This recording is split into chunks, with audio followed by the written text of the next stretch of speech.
Welcome to the With You Rugby podcast, designed to give you an in-depth look at the United States Rugby Foundation, including our grant programs and recipients, fundraisers, events, and much more. Now let's get started. Hello, everybody, and welcome back to another With You podcast by the US Rugby Foundation. As we do every year and we get into the summer, we like to get to know our Hall of Fame inductees a little better. And this time we have the great Bill Leversee, better known around the world as the Chief, here for our With You podcast. And this is for our Hall of Fame coming up in July. We've got a huge weekend in July. The 17th, on the Thursday is USA Rugby's 50th anniversary. Bill, you're part of that history. On the Friday the 18th, our Hall of Fame where you get inducted. And then on the 19th, we have a double header. England has the men and Fiji have the women, all in Washington, D.C. The eyes of the world will be on you. Bill, you've made great decisions your entire rugby career. And this was another great one because you're getting inducted into what is truly a fantastic weekend of rugby here in America. So it's not just the Hall of Fame, but a double header with the men and the women and the 50th. And to make it even better, today is your birthday. Yes, it is. Happy birthday, Chief. Thank you. Thank you. Got it. There's a lot of candles on that cake, my friend. Yeah. Thanks for reminding me. Excellent. So, welcome. This must be a very exciting time for you. We'll go chronologically, but I love the fact that you're going in the same year as TR. We can start with that. I mean, yeah? Yeah, super exciting. You know, TR and I came up about the same time. He was ahead of me, and he'll hear this, but I really admired him. I looked at him and I'm like, man, I want to do what that guy's doing. Yeah. I loved how he played. He was obviously a fabulous 15s player, a very gifted 7s player as well. And I was there in Monterey where there was, I think it was this was in 87, right? And the World Cup, I think he played in that spring, he played his way onto the World Cup squad. Mm-hmm. And I just remember a moment during a game at Monterey tournament, and he had just a blinder of a game, and then they announced the World Cup squad shortly after that, and he made his way on, and I was thrilled for him. Yeah, absolutely. You guys actually have a bit of parallel paths, and we can get into that a little later, where he traveled overseas to play. It was a family move, and then you traveled overseas. But we'll get to that. You did not play as a child. Like most of us back in our era, you picked up rugby in college, but you were a good athlete in high school. So let's start back then. What sports did you play? So in high school, I played football and I was a wrestler. And interesting story. So people look at what I did with rugby, or they see me in the mature adult stage and like, wow, you must have been great in high school. It wasn't. That wasn't the case. In football, like freshman, sophomore football, I was bad, especially freshman. I'll never forget. My dad used to, fight traffic, cut out of work early to watch me at the freshman football team, and there I am holding my helmet on the sideline. I decided to go out for wrestling. I saw a poster at school, and as a freshman, I lost every single match. And not only did I lose, I got pinned. And if you're a wrestler, you understand that a loss gives the other team 3 points, but if you get pinned, it gives the other team 6 points. As you can imagine, I wasn't a very popular guy on the wrestling team. And for some ridiculous reason, I went out my sophomore year. Yeah. Well, they're looking at me like, you again? And my very first match, I pinned my guy. And I was running around the wrestling mat, like I had just won some big championship. So, Well, I'm sure you rocked the required uniform, but it's the consistency that really makes it great. Everybody knows what to expect when Chief enters. yeah. So to wrap up high school, so halfway through high school, I moved to Atlanta, Georgia, and I played football again. Scored one touchdown my whole high school football career. It was the very last game. And I placed in state in wrestling, yet when I hightailed it out of Atlanta and went to UC Santa Barbara for college, I never thought I would have an athletic career. Not even in the slightest. I figured you had to be a great athlete in high school for that to happen for you in college. Yeah. And that's interesting. So yeah, halfway through high school, it was from LA to Atlanta, 1980. Right? Yeah. Yeah. And they didn't know about your wrestling acumen in Atlanta. The word hadn't moved east yet. Oh, this is a great story. You know my dad. Oh yeah. Big Dick Leversee. So I was my parents tried to get me into this very uppity private school, and they looked at my grades and they were like, Mr. Mrs. Leversee, I'm sorry, we've got a long waiting list, etc. And as my parents walked out of there, my dad says, let's go to the sports desk, the sports area. So they go in there and they look at my dad, big man, Yeah. Looked like he could be an athlete of something. And my dad, Big Dick, began a conversation with the athletic director. And next thing I know, I got they let me in the school. So, and then when they actually saw me, right, because there's no videos or pictures back then, they saw me and they're like, wait a minute. We could do something with that. Now, were you full 6'4" back then, or did you grow after high school? Because you may not have filled out, but John, I was 6'3", 180 pounds when I graduated. There you go. Yeah. So you did fill out afterwards once you got a little bit more serious about sport. I discovered pizza and beer when I was at Isla Vista. That helped.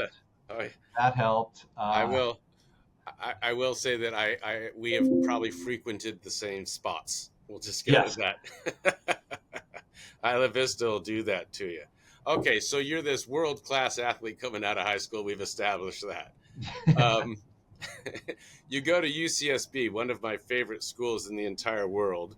The location, the atmosphere, and they had the best tournament. They did back then. So you get in, and at Santa Barbara, is that when you became chief? Yeah, so I'll try to peel it back quickly for you. I'm playing intramural football with some of these guys that I met, and I'm at a party at Saturday night, Del Playa. Surprise, surprise. And these guys, man, and told me, they said, "Wow, you should try rugby." And I go, "I have no idea what that is." They go upstairs and talk to this guy. His name is Don Moore, and he'll tell you all about it. So I go upstairs, and I'm a freshman, and this is like a pretty upperclassman party. Yeah. And I'm looking through, and I'm like, I'm trying to find Don Moore. So I find him. He's this cool dude. He's an established player on the rugby team. He said, "Come on out. We practice Tuesday and Thursday, and everybody gets to play, and you drink beer afterward." And he really had me at everybody gets to play. Right. Because for much of my outstanding high school career, yes, I wasn't a starter. And go ahead. Yeah, so I show up, of course, and I'm like, wow, this is cool. And I bought a pair of cleats. I started playing, and the chief nickname came because we went down to San Diego. We have a home and away series. It's one of the longer road trips of the year. Yeah. And without getting too deep into the story, I show up like 5 minutes before all the cars leave. I get in the back of somebody's Honda Civic. I don't know anybody. And of course, I didn't eat anything because I, waited till the very last minute to leave my dorm. We drive down, we play all day. They have a party for us. There's beer, but there's no food. So we stop at McDonald's on the way home, and I am famished. And I'm the last guy out of that Honda Civic as we get to the parking lot. So I order this tray of food, a couple burgers, fries, a shake, a Coke.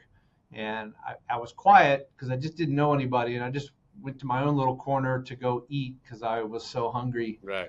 And this one guy goes, he looks like Chief, One Flew Over the Cuckoo's Nest. When he picks up the sink and throws it out the window. Yep. So sure enough, the next day I show up at practice. That's my new nickname. That is awesome. I love that story. It's not only gave you a great nickname. I mean, and truly there's more people that know you as Chief than they do Bill or Mr. Leversee or Coach or anything. Clearly. But that's one of the most rugby college stories ever, right? You take this big tall guy, fold him like a chair into the back of a Honda Civic for a 6-hour ride to an after party where there's no food. No food.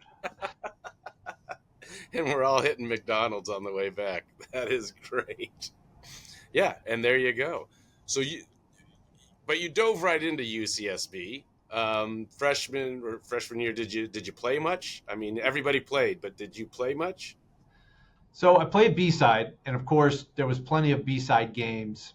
I can still remember my first B-side game was up in San Luis Obispo, and I was so knowledgeable of the game. When I was tackled, I threw the ball forward because I thought we got to get the ball as far as we can forward. Yeah.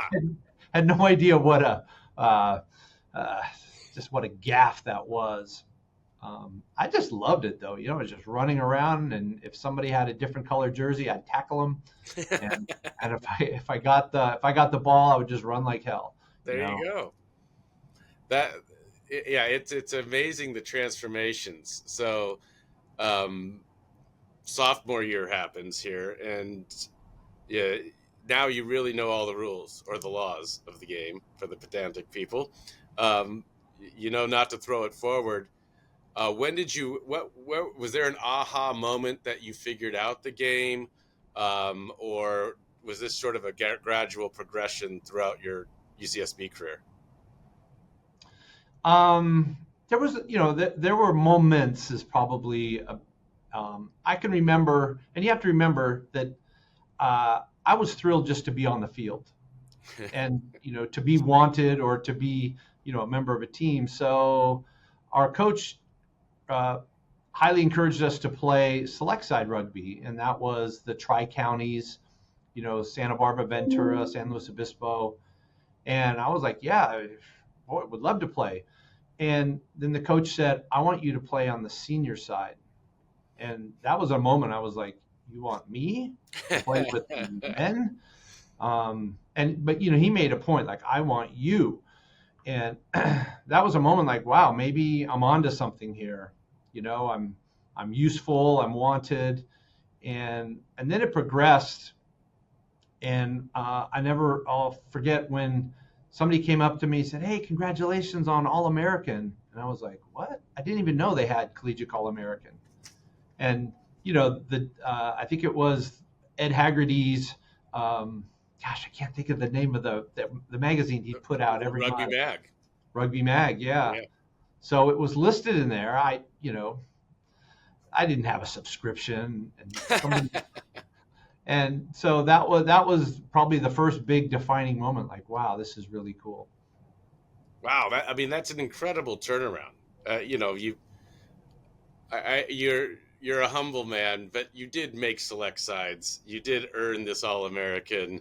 You did a whole lot at the college level to get there. It's not like they just hand out All-American awards or selections or anything like this. So you made, well, it was Griffins because Southern California, and then Right. You made Grizzlies, and then you went on. So you must have performed well at those levels. I must have. A lot of times it felt like an imposter syndrome. Yeah. I'm playing and I'm like, wow, do these guys have any idea like what my background was? Because it wasn't a huge, I wasn't boasting, my chest. In Santa Barbara, there was guys that played rugby in high school, and I was like, wow, they had such a jump on me, Yeah. or other guys that were coming from, big success with other sports like football or, wherever we grab our athletes from. And it was a thrill. So they said, yeah, well, can you come down to LA and play for Griffin? I'm like, I'm there, Yeah. drive down the night before. So, and I was hoping they would never figure out, again, the past, just keep moving forward. Yeah. Was there anyone on the Gaucho team that really took you under your wing? You mentioned your freshman year, you met one of the senior players, but was there anyone that you could look at to emulate? Did that help you at all? So great question. There was a guy, his name is Martin Schneider, and I hope he listens to this. He's so Martin must have been 3 years older than me. Big guy, great athlete. He had he had an engine, right? He could just go. And in those days, there was no team set of jerseys, and you had to buy your own jersey at the beginning of the season, and you had to do the batch. So if you missed that batch, you didn't have a jersey for that season. And I would have to borrow his jersey, but to me it was like an honor. And he was the hardest working guy in the field. So there he is. He comes off the field. The A team's done, the B team getting ready, and his jersey is wet, dripping wet with sweat. And I come up there and I'm like, Martin, could I borrow your jersey? And he's looking at me like, are you kidding? And he just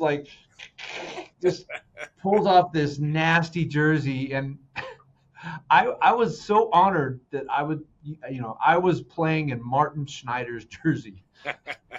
And it was nasty. And I didn't even put on a t-shirt underneath it. I just put it on. And those are little things that I had a lot of pride. I wasn't terrified of him, but I had so much respect. Yeah. I never thought I could play at his level, but maybe if I put on Superman's cape, maybe I could do a couple good things. Yeah, sweat osmosis was really, I think, where you were going with that. Get some DNA in there. Boom, Sure. boom. So did the Santa Barbara tournament, that probably got you guys together as a team and bonded you guys, much like you were talking about with Martin there. You guys put on a pretty big tournament, and you were part of those as well, yeah?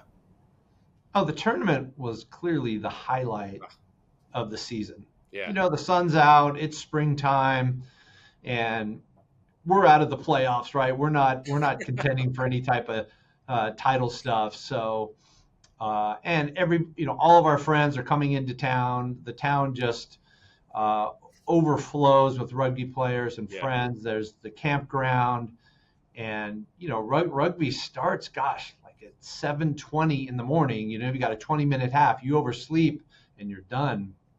And it, there was a lot of work, but it was a lot of fun. Just, for me, having that community, and this was a big event. And even to this day, I still love to host. And to entertain.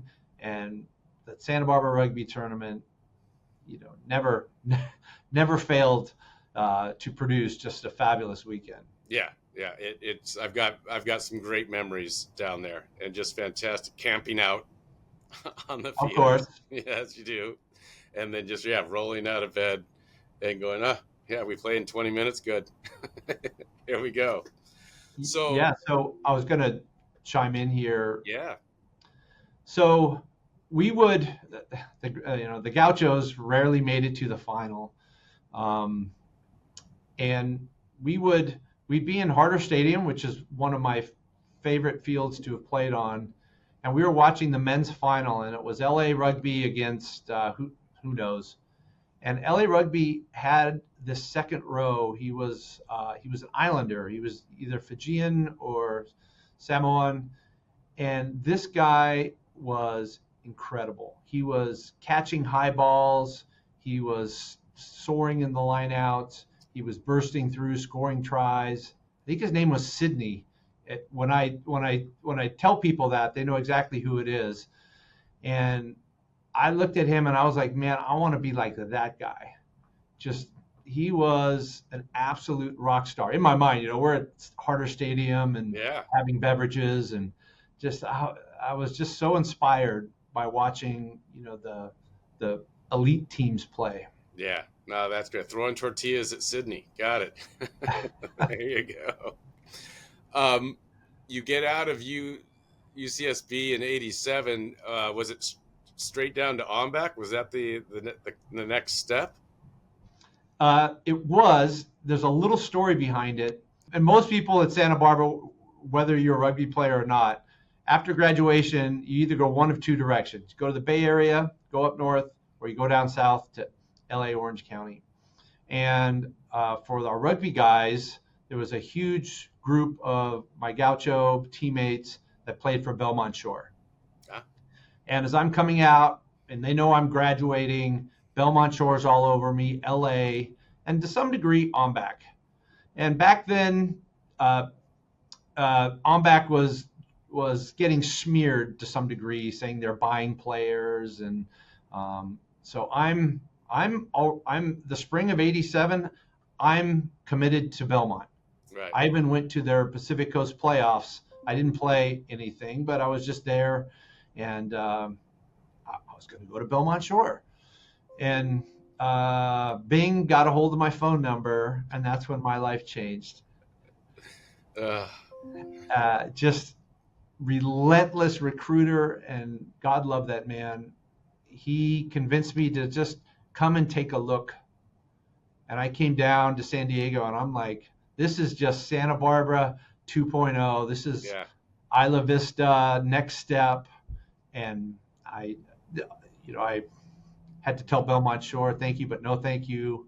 And probably one of the best decisions at that point in time, for sure. Yeah. Yeah. I'm sure he used 5 or 6 words to convince you. Well, the funny part is, and you'll remember this, John, in Isla Vista, there's, this was 1987. So there was one phone for a house of 5 people. Yeah. And so somebody pick up the phone, because that was the main source of communication and what's happening. And they're like, Chief, that guy's on the phone again. And, thank God for his relentless recruitment. Yeah. He was a magician. He was a magician in doing that. So you make the trek south. You're at Ombak, and things turn. Ombak suddenly is doing very well. Not just because you're there. There's a whole lot of players, but you get there in '88, and what happens? Yeah, the summer of '88 is one I'll always remember. And you're right. I came in the fall of '87. We brought in Rick Crivoloni, Sam Vaca, R.I.P. Sam. Yeah. And there was a couple others I'm probably missing, but it all came together. And we had a historic win at Pacific Coast playoffs against the Old Blues. We go on to win nationals. And then in June of '88, after we won the nationals, I found out I was selected to play for the Eagles on their trip to the UK, to France, and to Russia. It was a massive thrill for me. And then the Grizzlies also took a trip to South Africa, which was highly controversial at the time. Yeah. And still to this day, probably ranks as my favorite rugby trip of all time. Well, there's a whole lot in that last few sentences there. First, let's go in just a matter of 4 years. you went from throwing the ball forward in a tackle to being selected to the Eagles. So a bit of a trajectory, not too shabby for someone who, with the athletic acumen of of high school that you had. Um, then you come down, you win a national championship, you get selected to the Eagles. South Africa was very influential in your life. You spent a little more time there than a tour. But you also spent some time in Russia, which is one of my favorite tour stories. The meal.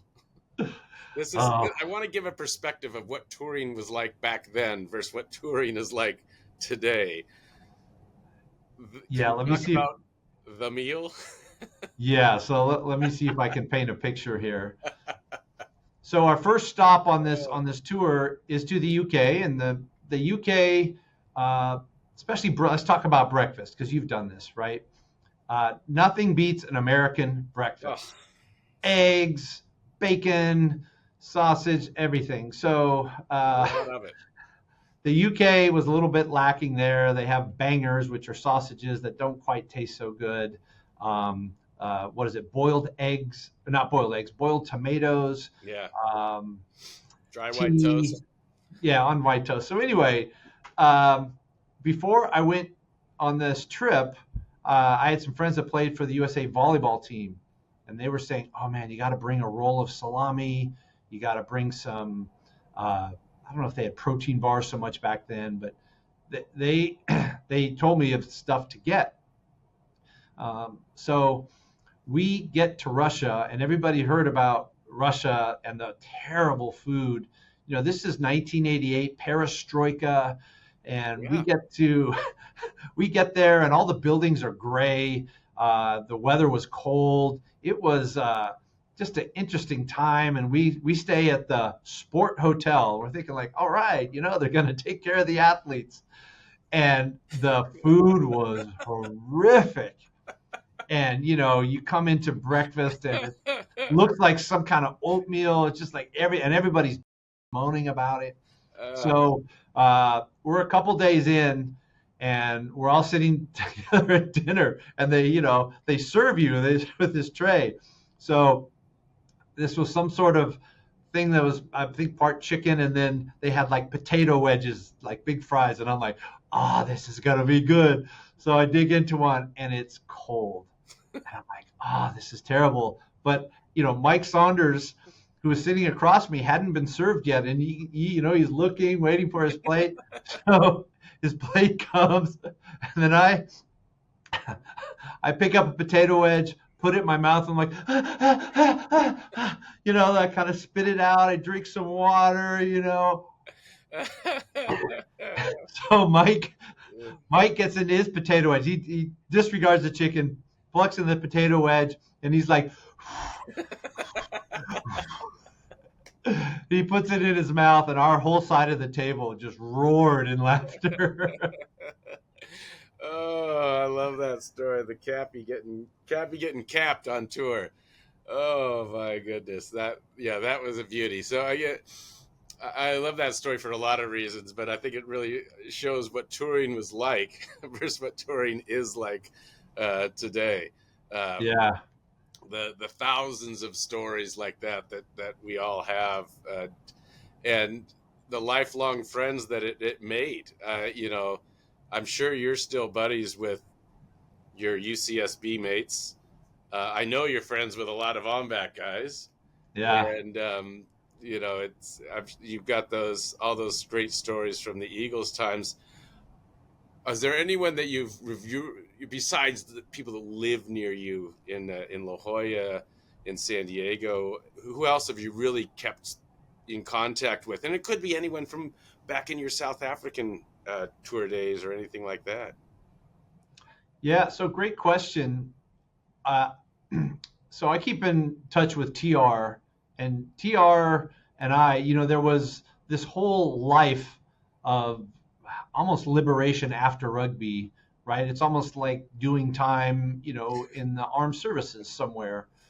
And when I got out of rugby, and I got a job and I was settled into my career. I had money, and I had a lot of gas in the tank to do all the things that I hadn't done, such as snowboarding, etc.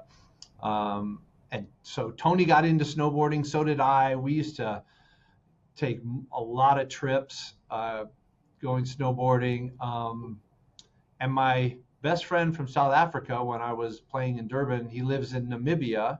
And just 2 weeks ago, my wife and I went to Namibia to meet up with him and his wife, and we did a number of safaris, and it's pretty incredible. And today is my birthday, as you did mention. So when I got up this morning, my Facebook Messenger is blowing up from all these folks that are overseas. I played in Italy, so all my Italian buddies, because they're ahead of us. Yeah. And then I'm on this text string on WhatsApp with all the Rovers, Berea Rovers, which is the club I played in South Africa. So I keep in touch through modern technology and WhatsApp, and you get photos and videos, and I've got an endless supply of messages from all these guys wishing me a happy birthday. Yeah, and it's great. I'm sure you'll read through it a couple of times because it just brings back more memories every time you do. It's so meaningful. You never know till it's your day, and then you're like, wow, they just took a moment to say hello or wish me well. So you had a unique aspect. You've mentioned it a few times. You played in Italy and you played in South Africa, and this is really before professional rugby, when it wasn't terribly common for U.S. guys, go play top level rugby all around the world, or I thought it was a bit unique. I loved the fact, hey, where's Chief? Oh, he's going over to South Africa to play for a while. Well, that's a cool thing. So how did all that come about? So great question. When I was coming up, the 1991 World Cup was my aim, right? And so I was told, hey, put on some weight, keep improving on your play, and you stand a good shot of making the Rugby World Cup, which, of course, that's equivalent to our Olympics. We didn't have rugby in the Olympics at that time. Put my life on hold, and we did the World Cup, and now I'm like, now what? And I just wasn't ready. I wouldn't say ready. I wasn't inspired to go start a career or start my life post rugby. I still had gas in the tank. Yeah. So through relationships that I had through OMBAC, I was able to secure a contract to go play in South Africa, in Durban.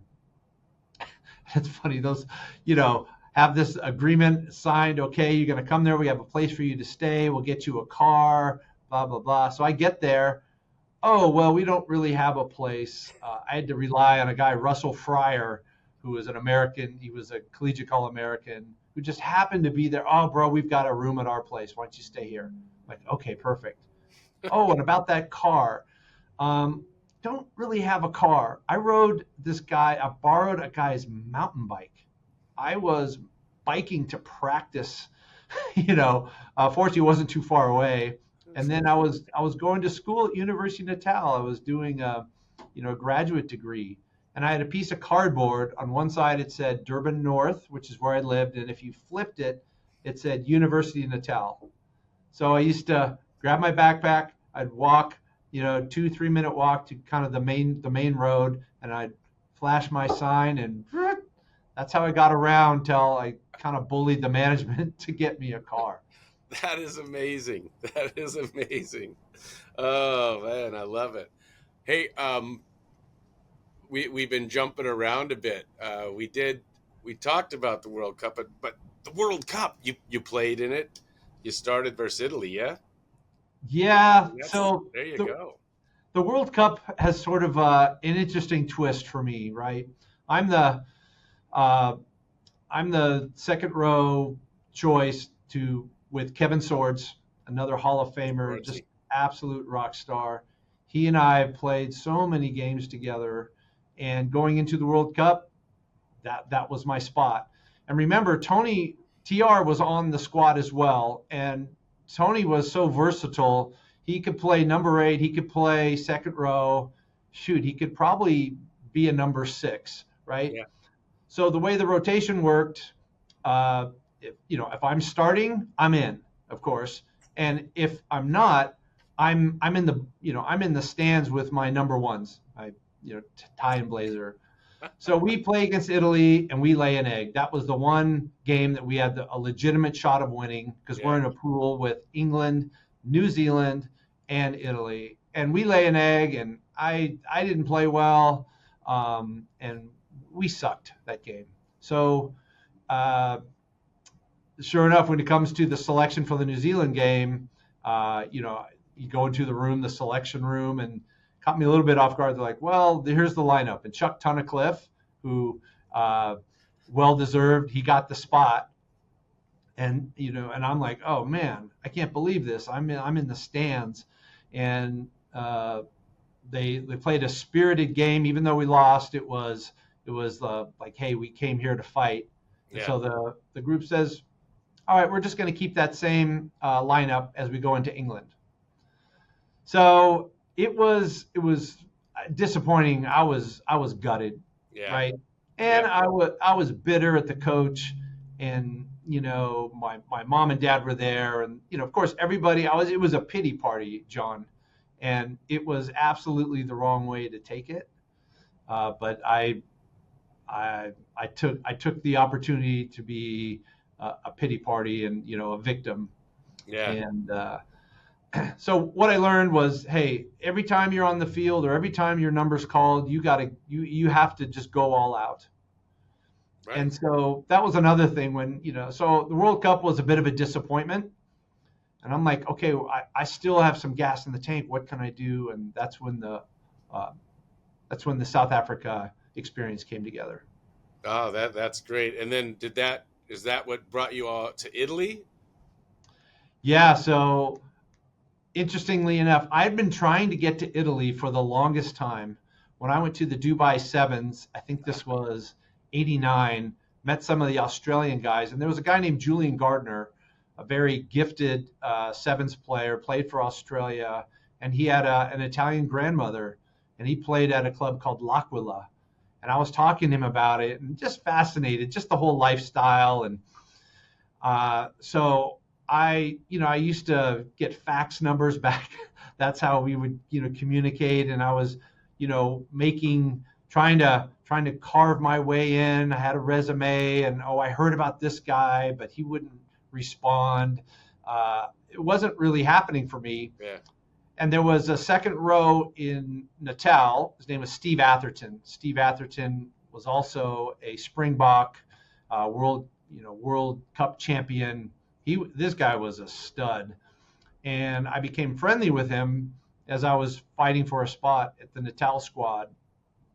And one night I told him, I said, hey, I'm really, and he was the king of Italy. He had a contract. He made a business of bringing furniture into South Africa from Italy. He was the Italian guy.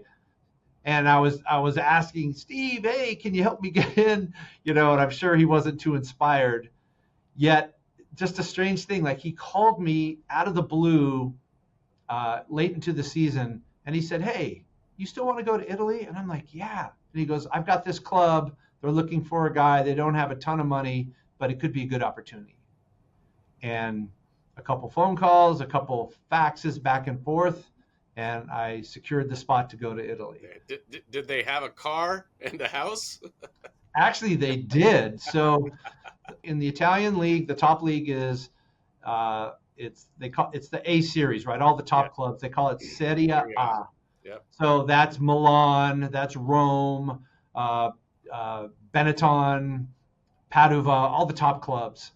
And they have promotion relegation. So Serie B, the winner of Serie B gets promoted, and then the bottom team gets relegated from Serie A. So our club had just been promoted, and they had a sponsor, and so they had a little bit of money. And so I come into this little town. There's, it's 20,000 people. 2 people that I know speak English, and that's it. However, they do have a great apartment for me, kind of like marble floors as I walk up. They have it's a little Fiat, and I'm like, but they had a car, they Someday. had an apartment, and they had a restaurant that I could eat at any time it was open. And I wouldn't be a customer, meaning in the proper side of the restaurant. I'd come in the back, and this guy's name was Claudio, and he was a rugby player, not of big note, but he loved rugby. But his family's running the restaurant, so that was his position. So I'd stroll in around noon, and we would just hang out, and we would talk rugby, and whatever he was cooking that day, he would just make a plate for me. And so I'd hang out in the back and have lunch. And another thing where it was a really big thing in the town to have the American over for lunch. And of course, lunch in Italy, right, is like from 1 to 4 every day. Yeah. And I get invited. Like if I was hungry, I'd walk the 10 minutes into the piazza and just kind of cruise around and hope for the invite. Yeah. How you doing? Yeah, and then I got so bold later in the season, I would just call up. I called my buddy's mom, and she goes by Nona. I'm like, "Hi, Nona. Hi, Bill. Want to come over for lunch? Yeah, that'd be great. I'll be there in 15 Oh, really?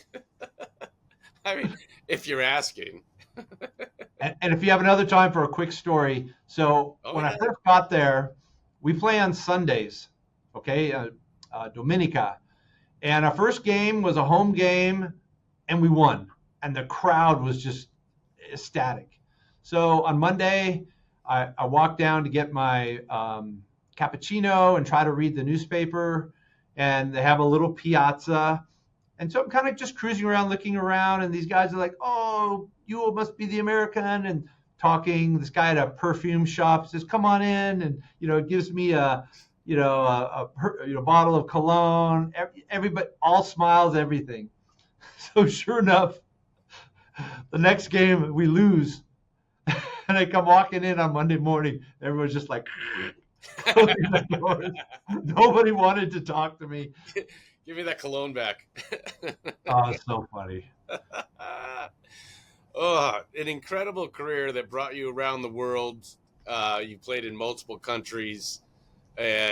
Won multiple championships, but then, like you have mentioned a few times, you still have gas in the tank, and you took a great career choice, and you went into coaching, and I love that, and I think I really believe it's our generation that I am now seeing where not only have we gone into coaching, but we've also brought our kids into it. There's a lot of that going around as well, but it's what I think will make the U.S. a great rugby nation in another generation. I think it'll take that long, much like soccer took that long. Yeah. You went into coaching, and you inspired a great club here, San Diego Mustangs, and La Jolla High School, and you've been very successful on the coaching level as well. So how did they hook you into the coaching? Hey man, that you said the word hook. Yeah. And it's true. And Ramon Samaniego, if you're listening to this, he's the culprit slash savior. So when I stopped playing rugby, I think it was 97, something like that. You couldn't even get me out to a game. I was traveling. I finally got a job where I was making money, and the last thing I wanted to do was to go watch a club rugby game. My mom and dad were there. "Bill, you want to come?" I got something going on. You couldn't even get me near a rugby pitch. And then in 2008, Ramon Samaniego, teammate, opponent, Cal legend, he calls me up and he says, "Hey, Chief, we're doing some high school rugby here. Could you just come out? We need some help in the lineouts. Just need you for like one practice." That's all. And I was already, I already had, the hands out. I'm like, "Okay, but it's just one." Yeah. Okay, yeah, no problem. So I come out. Wow, that was great. I'm enjoying the interaction with the kids. Well, could you come out? Okay, I'll come out. So next thing I know, I'm the JV head coach. I'm the U16 head coach. Oh, Then I no. become the coaching director. We had a great board. David Poole, Guy Hagan, Yeah. just a number of great guys. And there I am. Now I'm back in it. They just, what do they say? Rugby's like the mafia. You can't get out unless you die. Right? And it just sucked me back in, and I just loved it. Oh, It's, that's great. it Well, was fantastic. yeah, and you can see the joy when you do that. I hear the passion when you talk about your coaching. It's, it is a second life for you. And, I think that actually comes probably from your parents. I mean, I always remember your parents at every single game that you had, and the joy that they had with watching you play and telling stories, to the point we made a Leversee bench, if you remember that, Yeah, of on back course. for the I do parents. So remember. you are at that stage of life where you're older and you're giving back, and you see the joy differently now than the playing. It's the giving that I think makes you come back. Yeah, I've thought about this, the whole experience and getting inducted and the honor, and it made me take stock and look at things from a different lens. And I think a lot of people know this. It's just something that has been on my mind lately is about being useful, right? When I my my goal in life has always been to come through for people Yeah. and to be useful. So you speak of my parents, Mary and Dick Leversee, uh, big time work ethic, and we're a unit. We've got to we got to take care of the house, and if we go on a trip, all these things have to be taken care of before we go. And so when I came to UCSB, I just I wanted to play. I love the game, but I wanted to be useful. I wanted to be viewed at that I'm a contributor, and that drove me in really everything I do. My marriage, my business, my friendships, and with Yeah. rugby is how can I be useful? And I can assure you, on the field, I am highly unuseful, certainly at this stage of my life. Oh, at this stage. Okay. Yeah. So the thrill that I got as a player was so of course that was dormant, and then it was awakened from the coaching aspect, and then being part, serving as a board member, and it's a community, John. it's Yes. it's like the old neighborhood, and this is the community center, and you add value as a player. Now that my playing days are gone, I add value as an administrator, and then it's about enrollment and enrolling kids to there's such a the community is such a fabulous community in the way that it provides. Gosh, I'm trying to think how to say this. It provides guardrails. It provides. Yeah. Uh, The rugby community, and let me interrupt you for a second, Chief. I talk about rugby all the time. It's my job. But when I talk about rugby, I rarely talk about rugby. And I think this might be where you were going. I talk about all the core values it instills. I talk about the discipline that it instills. I talk about the teamwork that it instills, the way the thumbs are never pointing inward, they're pointing outward when you play. And a great rugby player or a great rugby person, they don't have to be a great player just to be a great rugby person, I think instills all of those values. And rugby does it better than other sports in my mind, because it is such an unselfish game. You have to be able to give everything for your teammate to be successful. And I think that's what separates the game we love from other sports. All sports are good for kids and people to play. But I think that's what separates it. And you've incorporated this into your very successful insurance business, because now you are hiring people that I believe have these qualities already. So they're already one step closer to success. Yeah, they have the DNA, Yeah. and it's needed. When I stopped playing rugby, I was lost. Yeah.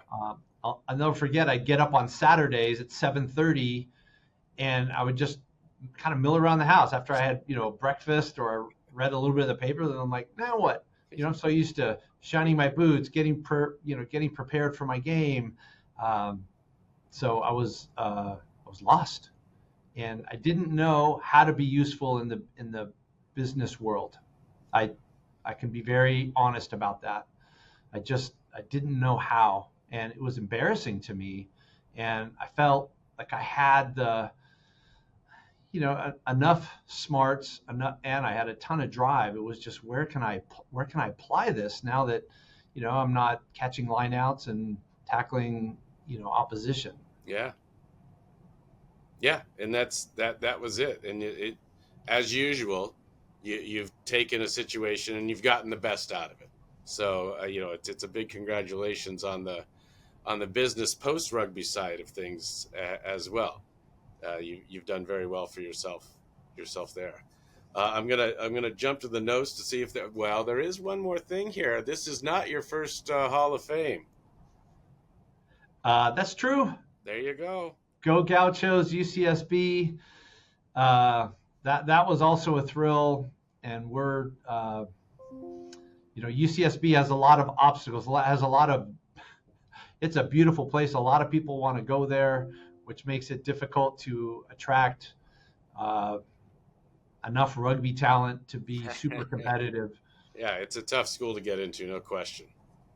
But I know so is Cal, but somehow they're finding a way to get players up there. So we got to figure that one out. They're kind of smart up there. I'm going back to the notes here.